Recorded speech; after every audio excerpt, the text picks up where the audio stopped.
Now to our first story, the Vice President of the United States of America, Kamala Harris, has arrived in Ghana. Quickly, we're crossing over to our correspondent at the Kotoka International Airport, Blessed Suga, who's been bringing us up to speed with the relevant developments over there. So, Blessed, we heard her speak, and indeed, she has arrived, a visit that we all have characterized as historic. What more can you tell us?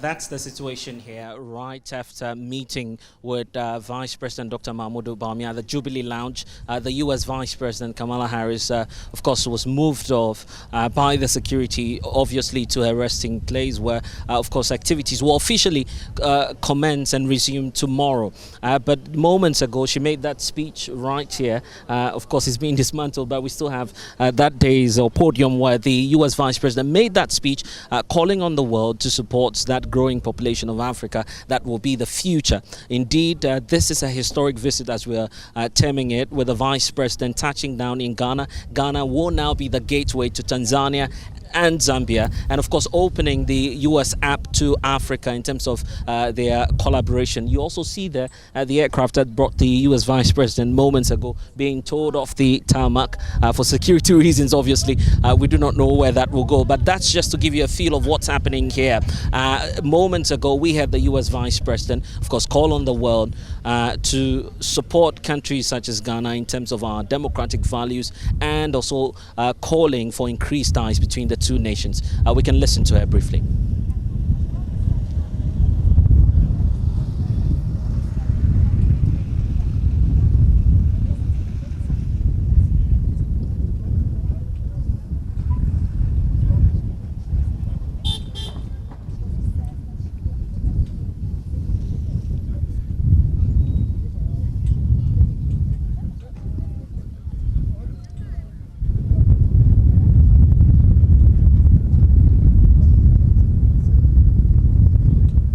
All right, Blessed, you have been speaking to some international relations experts, and they have been underscoring the essence of this particular visit. Are you able to reiterate some of the benefits that they earlier articulated?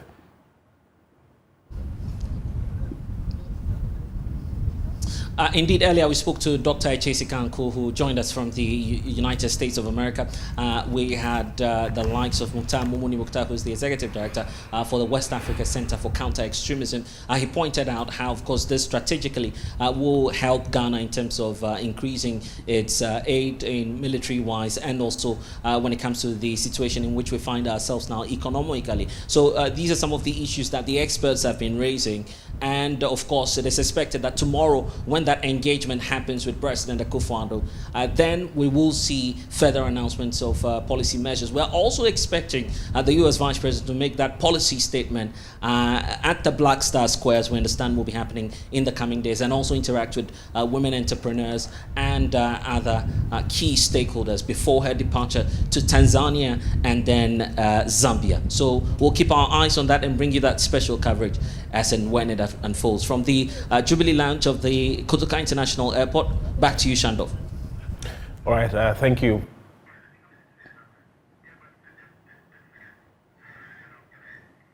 All right, thank you very much. So that was my colleague, Blessed Suga, who has been at the Kotoka International Airport covering the arrival of the Vice President of the U.S., Kamala Harris. Meanwhile, the police has released a statement that is supposed to regulate traffic in the capital following the arrival. Let me quickly take you through that particular statement. But before that, let's listen to the U.S. Vice President a moment ago.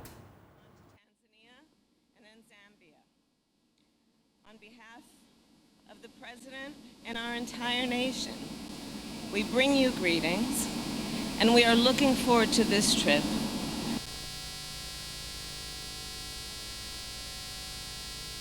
And very important relationship and friendship between the people of the United States and those who live on the continent of Africa. I'm very excited about the future of Africa. I'm very excited about the impact of the future of Africa on the rest of the world, including the United States of America. when I look at what is happening on this continent and the fact that the median age is 19 years old, and what that tells us about the growth of opportunity, of innovation, of possibilities, I see in all of that great opportunity, not only for the people of this continent, but the people of the world, especially when we understand that by the year 2050, we believe 1 in 4 people on Earth will be on the continent of Africa.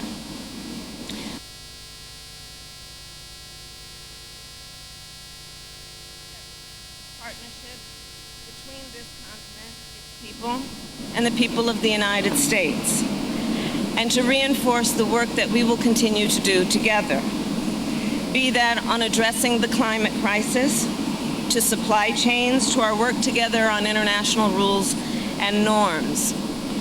In particular on this trip, I intend to do work that is focused on increasing investments here on the continent and facilitating economic growth and opportunity, specifically in the areas of economic empowerment of women and girls, empowerment of youth entrepreneurship, digital inclusion, and to support the work that must be done to increase food security, including adaptation to the effects of the climate crisis. I look forward to my meetings with President Akufo-Addo, President Samia, President Zuma. We will build on the previous meetings I have had with each of them to strengthen democracy and good governance, promote peace and security, build on long-term economic growth, and strengthen our business ties. I also look forward during this visit to meet with entrepreneurs and artists and students and farmers to witness firsthand the extraordinary innovation and creativity that is occurring on this continent and inspiring the world. We have a lot of work ahead of us, and again, I'm so very excited to be here, and I thank you all for the very warm welcome. Thank you. Was the Vice President of the U.S. a moment ago speaking at the Kotoka International Airport. Let me now take you to the statement earlier issued by the police, which is intended to govern traffic in Accra following the visit. Security-induced traffic management arrangement for the official state visits to Ghana by Her Excellency Kamala Harris, the Vice President of the United States of America. As part of the security arrangements in connection with the official visits to the Republic of Ghana by Her Excellency Kamala Harris, the Vice President of the United States of America, the general public is respectfully being asked to take note of the following traffic arrangements in Accra and Cape Coast from 26th to 29th March 2023. On Sunday, 26th March 2023, the traffic arrangements within Accra are as follows. Between the hours of midday and 4 p.m., there will be intermittent roadblocks along the Liberation Road from the Kotoka International Airport traffic intersection through Opebia up to the National Theatre. Then on the 27th of March, the police says that between the hours of 9 a.m. to 9 p.m., there would be intermittent roadblocks again, this time from the National Theatre through to the AU Roundabout to the Jubilee House, and then from the Jubilee House to the Emmanuel Eye Clinic area at Shiashi. There will also be intermittent roadblocks from the Akwaje interchange through to the Laboni Secondary School area, and then along the John Evans Atamels High Street and onto the Bukom Boxing Arena. Then on the 28th of March, which is Tuesday, the traffic arrangements within Accra and Cape Coast are as follows. In Accra, between the hours of 9 a.m. to 12 p.m., there will be intermittent roadblocks from the National Theatre through the Ministry's traffic intersection up to Castle traffic light at the Black Stars Square. In Cape Coast, between midday to 6 p.m., there will be intermittent roadblocks from the Robert Mensah Sports Stadium through Bakano Road and Aminti Madrid Road to Omahini's Palace, and from the Omahini's Palace through Beach Road up to the Cape Coast Castle.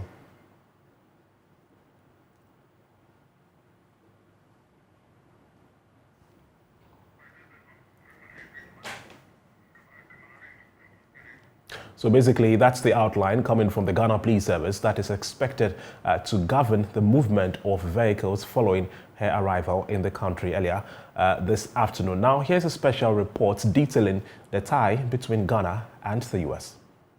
Vice President Kamala Harris will spend a week in Africa at the end of March as the United States deepens its outreach to the continent amid global competition, notably with China.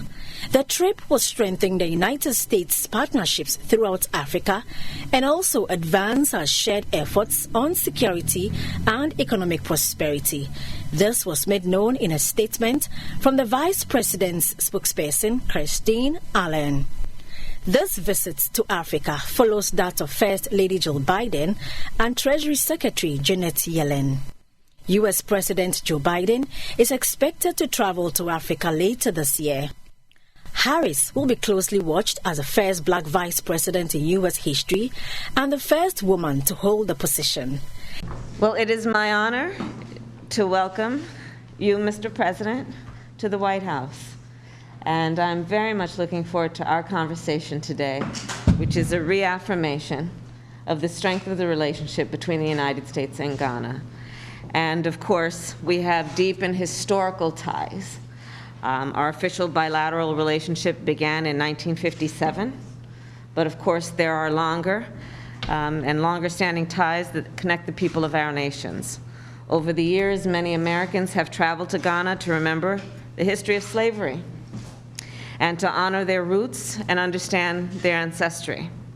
And the African diaspora in the United States, including my home state of California, is significant, and our nation is stronger for it. We, these two nations, share a commitment to democracy. Last December, the people of Ghana voted in a free and fair election that demonstrated your nation's commitment to democratic principles and institutions.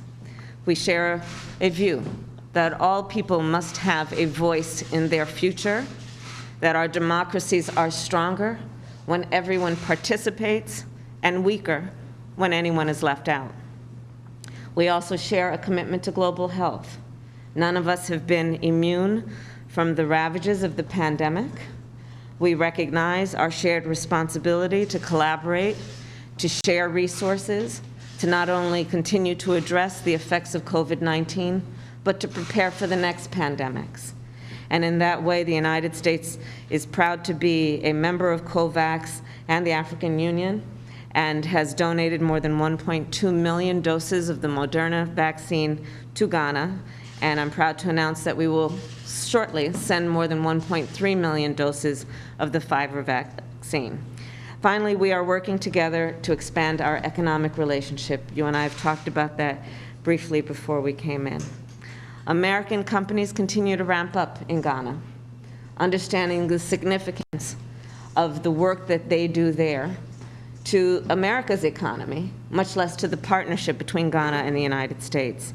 And they do this also because they have confidence in the government of Ghana and the environment, Mr. President, that you have created, which allows for some confidence in the respect and upholding of the rule of law and human rights. And so with all of that, we look forward to continuing to work together on all of these issues, including in the context of the United Nations Security Council. And again, I am honored to formally welcome you to the White House. Thank you, Mr. President. So, Madam Vice President, first of all, I want to thank you very much for the invitation to come and have this brief visit with you. Your country is one of the most important friends of Ghana and has been right from the time of our independence. We value the relationship, and any opportunity, therefore, that we have to meet with the leaders of America, we have to take it. And that is what has brought me here to the White House. Our commitments are very much the same commitments as you have.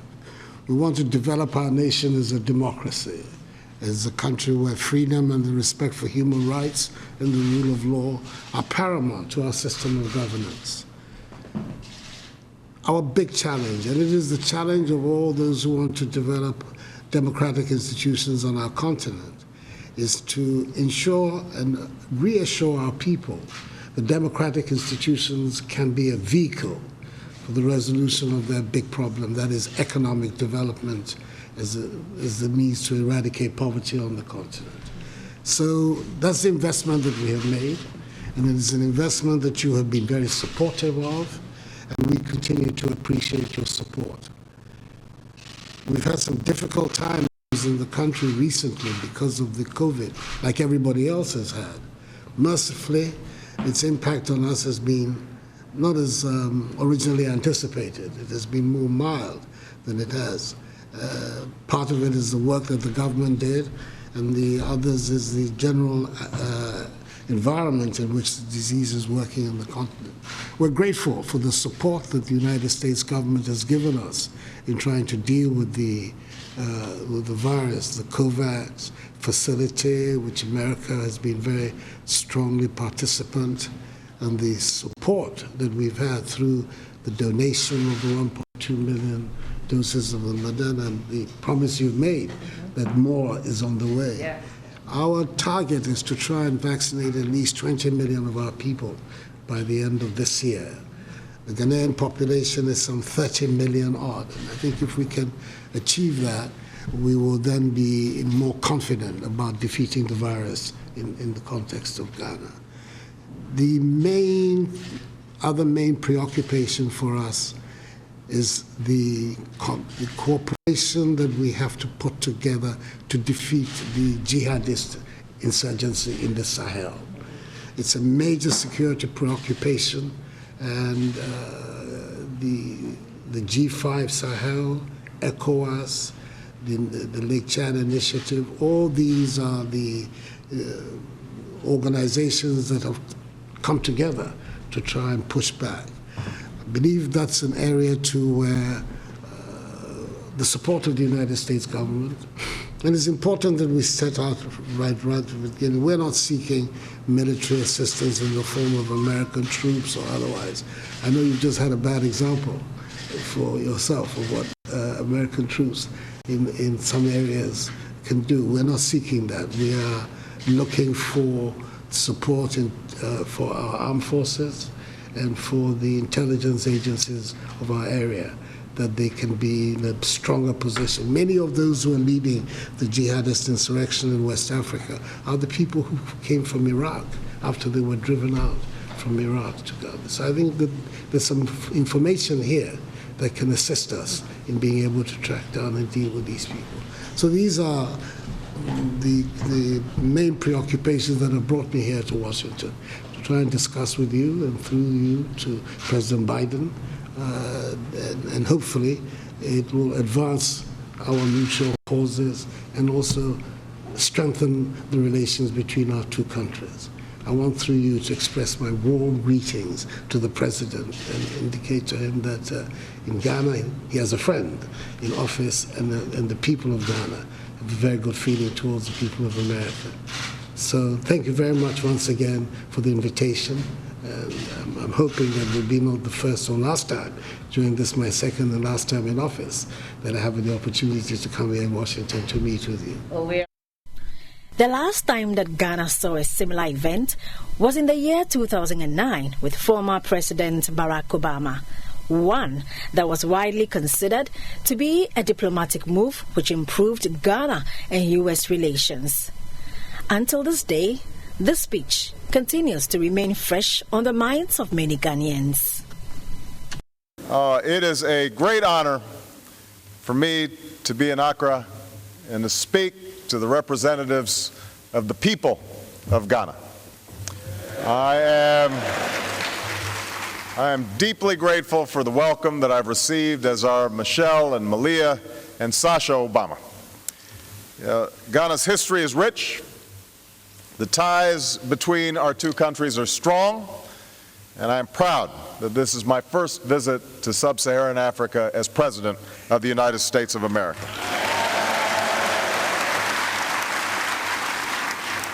I want to thank Madam Speaker and all the members of the House of Representatives for hosting us today. I want to thank President Mills for his outstanding leadership. To the former presidents, Jerry Rawlings, former President Kafur, Vice President, Chief Justice, thanks to all of you for your extraordinary hospitality and the wonderful institutions that you've built here in Ghana. And I'm speaking to you at the end of a long trip. I began in Russia for a summit between two great powers. I traveled to Italy for a meeting of the world's leading economies. And I've come here to Ghana for a simple reason. The 21st century will be shaped by what happens not just in Rome or Moscow or Washington, but by what happens in Accra as well.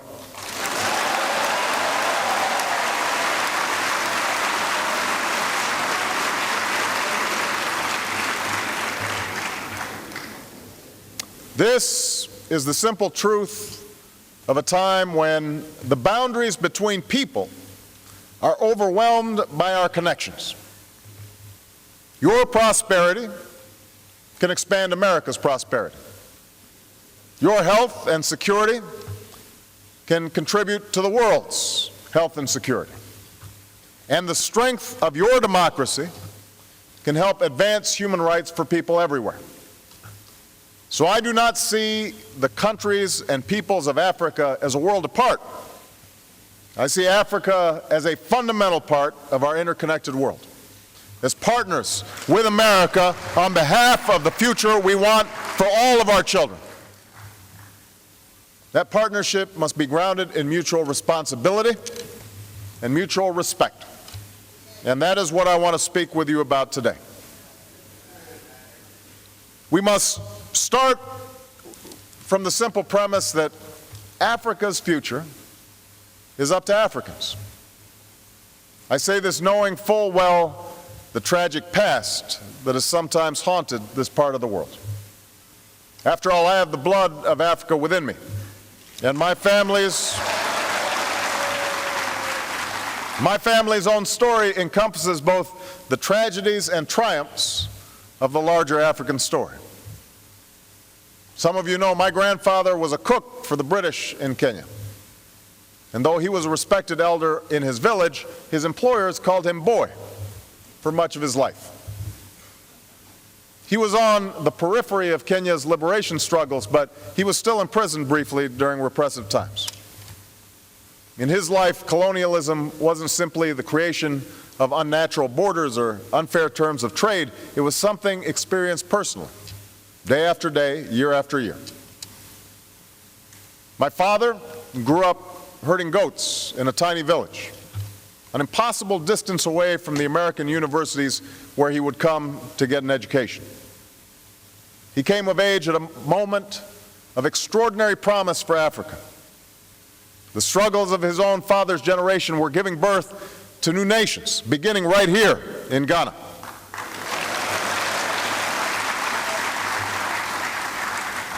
Africans were educating and asserting themselves in new ways, and history was on the move. But despite the progress that has been made, and there has been considerable progress in many parts of Africa, we also know that much of that promise has yet to be fulfilled.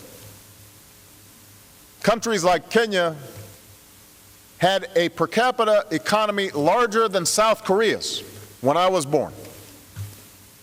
They have badly been outpaced. Disease and conflict have ravaged parts of the African continent. In many places, the hope of my father's generation gave way to cynicism, even despair. Now, it's easy to point fingers and to pin the blame of these problems on others. Yes, a colonial map that made little sense helped to breed conflict. The West has often approached Africa as a patron or a source of resources rather than a partner. But the West is not responsible for the destruction of the Zimbabwean economy over the last decade. Wars in which children are enlisted as combatants. In my father's life, it was partly tribalism and patronage and nepotism in an independent Kenya that for a long stretch derailed his career. And we know that this kind of corruption is still a daily fact of life for far too many. Now we know that's also not the whole story.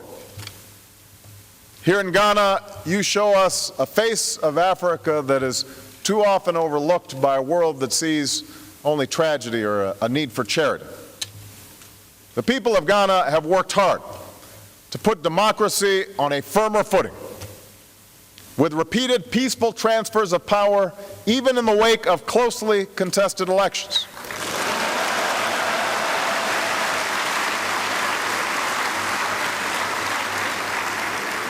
And by the way, can I say that for that, the minority deserves as much credit as the majority.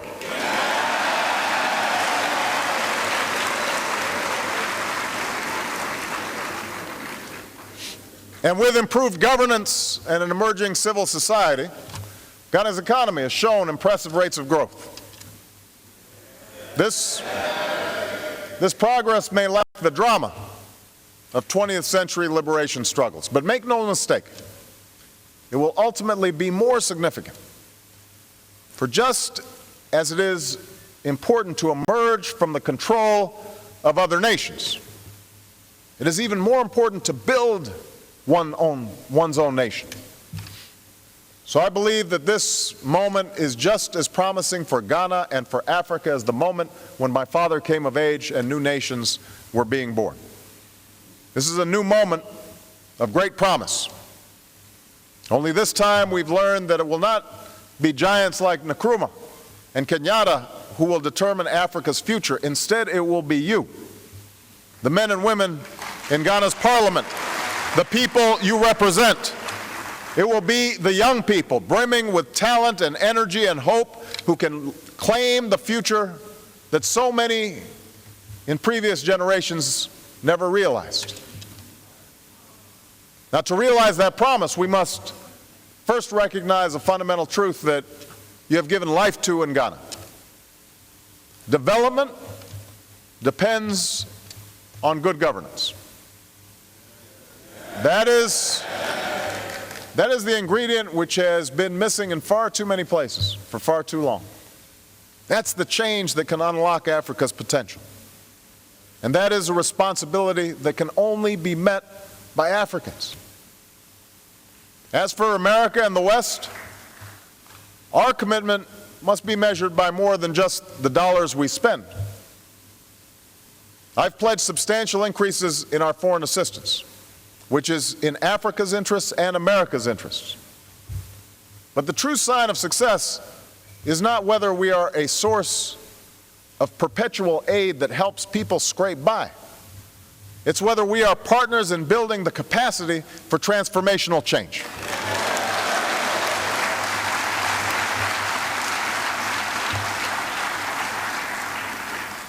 This mutual responsibility must be the foundation of our partnership. And today I will focus on 4 areas that are critical to the future of Africa and the entire developing world: democracy, opportunity, health, and the peaceful resolution of conflict. First, we must support strong and sustainable democratic governments. As I said in Cairo, each nation gives life to democracy in its own way and in line with its own traditions. But history offers a clear verdict. Governments that respect the will of their own people, that govern by consent and not coercion, are more prosperous, they are more stable and more successful than governments that do not. This is about more than just holding elections. It's also about what happens between elections. You know, repression can take many forms, and too many nations, even those that have elections, are plagued by problems that condemn their people to poverty. You know, no country is going to create wealth if its leaders exploit the economy to enrich themselves. Or if police can be bought off by drug traffickers. No business wants to invest in a place where the government skims 20% off the top. Or the head of the Port Authority is corrupt. No person wants to live in a society where the rule of law gives way to the rule of brutality and bribery. All right, so that was the former U.S. President Barack Obama when he paid a visit to Ghana in 2009. Away from that, 8 persons have died in a car accident on the Kpontema Road in the Lower Manya Krobo municipality of the Eastern region. 5 of them who are said to have survived are currently receiving treatment at the Akuse Government Hospital. The crash, which happened on Saturday, March 25, involved a Hyundai minibus and a truck. An eyewitness said that the minibus driver ran into a stationary Kia Grand bed bus before veering off the road to hit the truck. The Hyundai minibus driver was from Juapon to Tema, whilst the truck driver was carrying pavement blocks from Tema heading towards Akosombo. Personnel from the Akuse Police Command and the Ghana Fire Service, as well as the National Ambulance Service, were, however, on the scene to help with rescue efforts. The bodies have since been deposited at the Akuse Government Hospital morgue. Let's now get to the Eastern Regional PRO of the Ghana National Fire Service, Ignatius Beidu, who is joining us on phone for more on this particular accident. If you can hear us, Ignatius, what indeed happened, and bring us up to speed with the details of this particular accident. Yes, thank you. First of all, let me say good afternoon to my regional commander, ACFO1 Jennifer Nayalekwe, to yourself and the good people. Yes, we received a call at 6:25 at our Pong Fire Station, informing us of an accident that had occurred at the King David's Commercial College, that's between Akuse and Pong, in the Lower Manya Krobo municipality. So quickly, we dispatched our men, and they arrived at the scene at 06:32 hours. Now, on arrival at the scene, it was observed that 2 vehicles, that is a Hyundai 800 with registration number GD4644-20, which was heading towards Accra, and a MAN diesel truck GT-6473-21, which was heading towards Pong, had been involved in an accident. Now, when we got there, we had information that 4 of the casualties had already been sent to the Akuse Government Hospital. So it was the driver who was still alive, and then 4 passengers who unfortunately had died on the spot, who were trapped in the vehicle. So our men extricated them, then we handed over the driver alive to the ambulance service, and then the deceased were handed over to the police. So that's what I can say about that incident.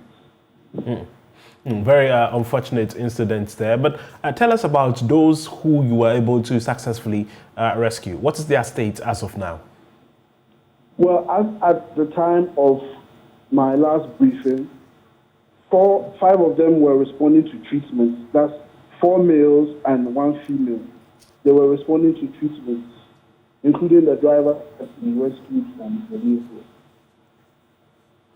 All right, thank you very much. That was Ignatius Beidu. On your screens are shots of that particular accident.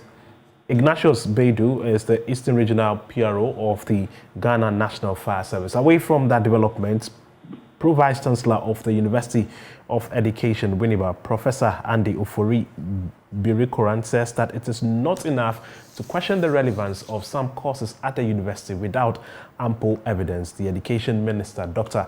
Yao Osei Iduchum, at a forum earlier, called for the scrapping of some programs run by universities with a replacement of more relevant courses to address pertinent national issues. But speaking on Joy News' personality profile, Professor Birikuran said that the universities constantly evaluate their courses and work always at improving them. Well, let me look at it from an ambivalent perspective, a yes and no answer. Yes and no, because over the last few years, because universities have had to rely on their own internally generated resources to do a lot of things, a lot of programs have been established. And sometimes a university that was purely established for science has now gone into the realm of doing social sciences. A university that was established for teaching is now doing business and communication courses. A university that was established for maybe engineering has gone into it, because we are all scrambling for numbers. We are all trying to raise enough revenue to do what we have to do to support government. Yeah. Now, in that direction, a lot of councils have come on board that I believe particular institutions should not have been allowed to do. Nevertheless, now, if you say that there are courses that do not prepare students adequately for the job market, I have challenges with that. In the first place, even though people talk about that all the time, nobody has come out to even give a list of courses that are not relevant, because every course that we teach here is relevant for the national economy. Definitely. Every course is relevant for it. You know, that we are sometimes made to think that particular courses are not important, are not relevant. And I don't think that we have to go that way. Now we have to find out how does that course intersect with other areas. Now we are living in the era of what we call in education, we call it intersectionality. You don't learn only about social communication, you have to also learn about political science. So we mix up. You don't have to learn only about education. If you're education, you have to learn about entrepreneurship. So in an institution where these courses are run, we need to bring them together to produce a wholesome, a near wholesome student. So if you say course A is good, course B should be scrapped, all that we need to do is to redesign those courses to meet changing times. If you are doing English, now previously, when I went to university, I did English and law. The texts I read were foreign texts, English texts of the D'Urbervilles and other texts. Now we bring them, we have to read our own texts, and that's what they are doing. And the text that they read allow them to have an idea about the ecology, the cultural ecology, the social ecology, so that they can also be mindful of the things that are happening. Now, you need to understand the history, the cultural perspective of your economy in order to understand engineering. Because when you practice engineering within the culture. So I consider there's not a single course that will say doesn't matter, or will say it's inappropriate. All that we need to do is that times are changing, we are in this era, we are in a new paradigm, we need to redesign those courses to meet the needs of the time. That's what I'll say.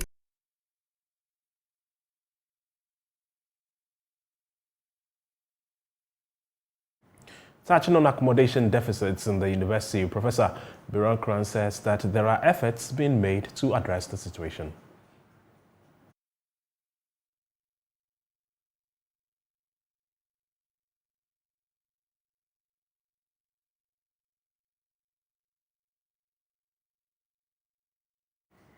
We apologize for that. But away from that development, residents of 3 communities in the Sisala East municipality, namely Kunchogu, Banu, and Navarowi, are worried that they could be cut off from the rest of the municipality and the region if a contractor working on the Navrungo-Kunchogu-Tumu Road fails to complete the construction of 2 bridges along the road. Work on the 32-kilometer road project is being undertaken by road construction firm Mawums Limited and is pegged around 39% of completion. With the rains less than 2 months away, coupled with the contractor abandoning the site, teachers and farmers in the area are lamenting over the issue. Our Upper West Regional Correspondent Rafik Salam has more in the following report.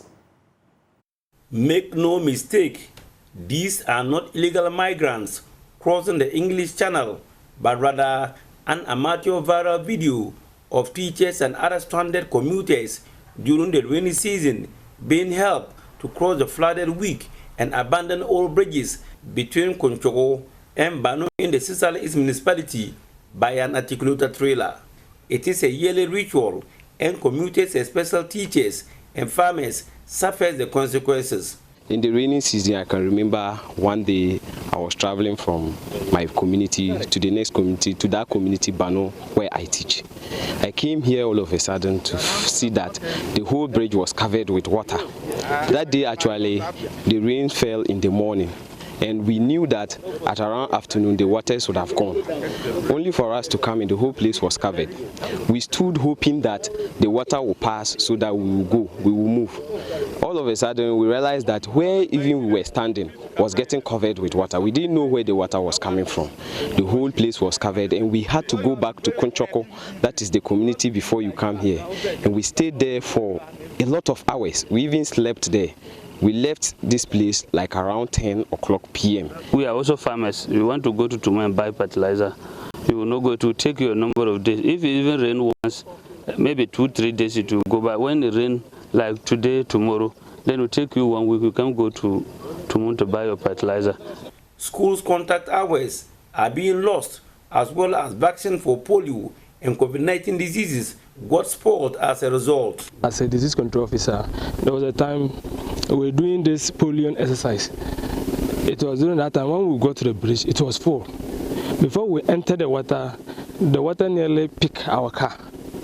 So sometimes during the rain season, it's always a problem for us. There's a lot of things that we can do. So there is some exercise like this polio and the national COVID-19 vaccination exercise. During last year, we found a lot of challenges because of this bridge.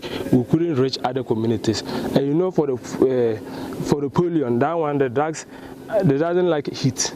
So during that time, a lot of drugs spoiled, and other communities, they couldn't get vaccinated. With heavy rains less than 2 months away, they have fears they will be cut off from the rest of the Sisala East municipality and the region at large, thereby halting schools' curriculum and economic activities. They are appealing to the government to come to their aid. Vehicles and travelers, how they will do and cross this road is very serious. So we are pleading on the government to actually do something about the bridge. If not, we are actually suffering. Construction of the 32 kilometers Nabrongo-Chuchuluga-Tumu Road has been awarded to reputable road construction firm, Mawuns Limited. They have since started work on the project and is already 39% complete.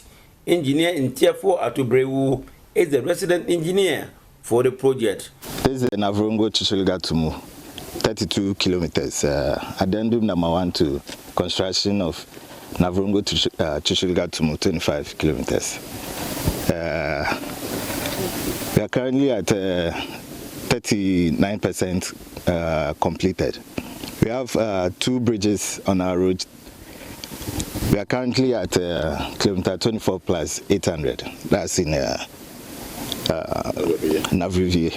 Work on the project, according to engineer in Tier 4 Atubrewu, could have been completed within 24 months, but is doubtful over the completion date as a result of the contractor not being on site for more than 3 months.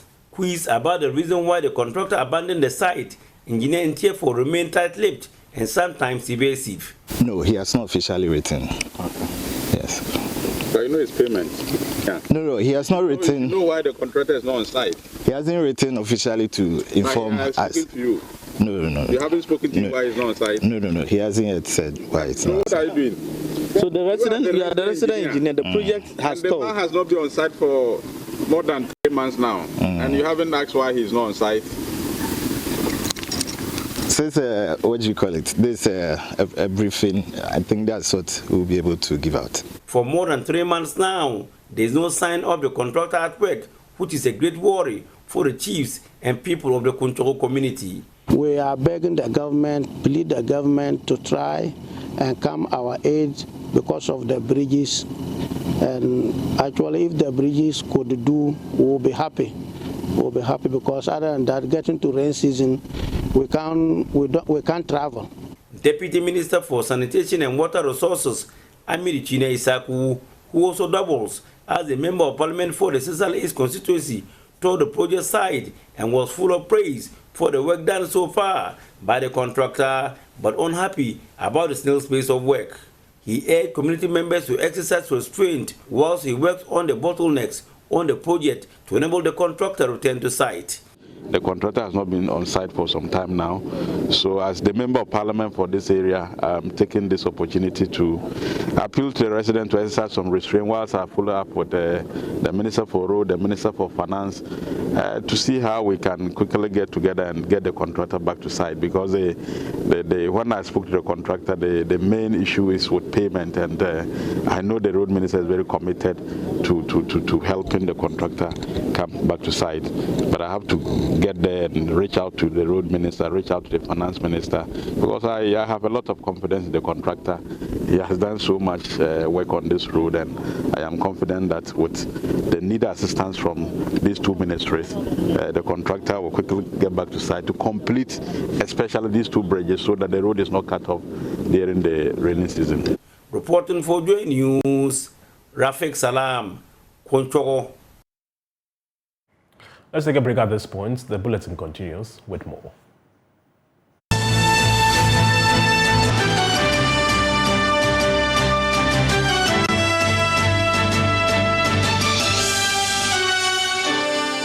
Thanks for staying. This is your home of independent, fearless, and credible journalism. Let's now turn our attention to the Voto region, where two incumbent members of parliament would have a field day in the NDC's upcoming parliamentary primaries because no one is currently contesting them. Norton MP Samuel Okujeto Ablakwa and MP for Agotime Ziope Charles Agbeve will be acclaimed on the 13th of May 2023, scheduled for the primaries. Meanwhile, 75 members of the party filed to contest the primaries in the 16 constituencies in the region. There's more in the following report.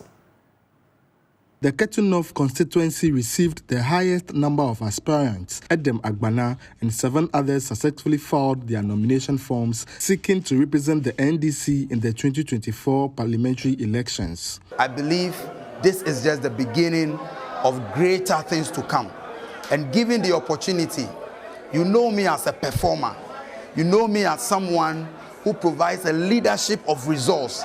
You know me as a visionary leader. And I believe Ketu North will see that kind of leadership from 2025.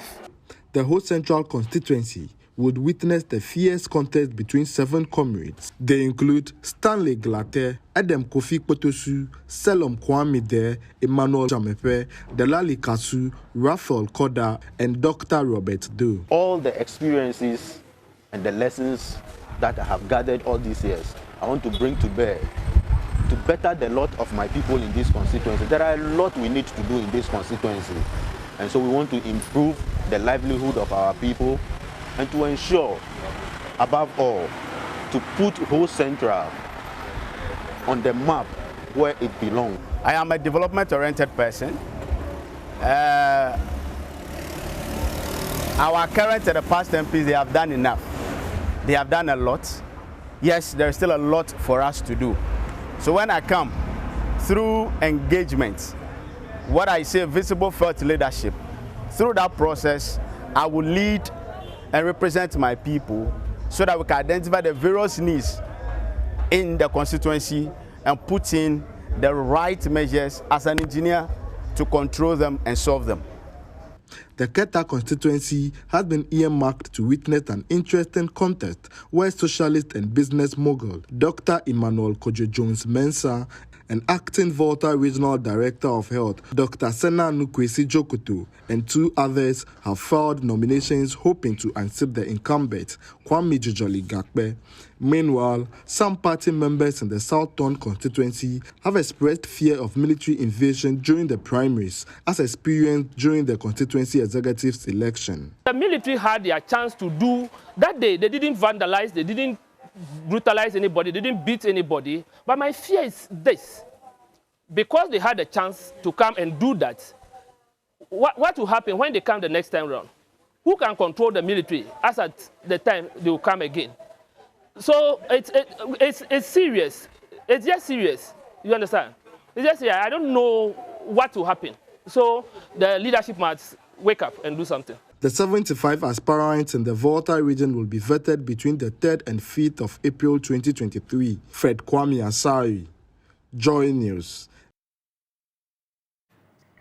That'll be all for now. For more news, log on to www.myjoyonline.com. My name is Paa Kwasi Schandorf. Up next is The Law with Samson Ladi Anyanyani. Stay.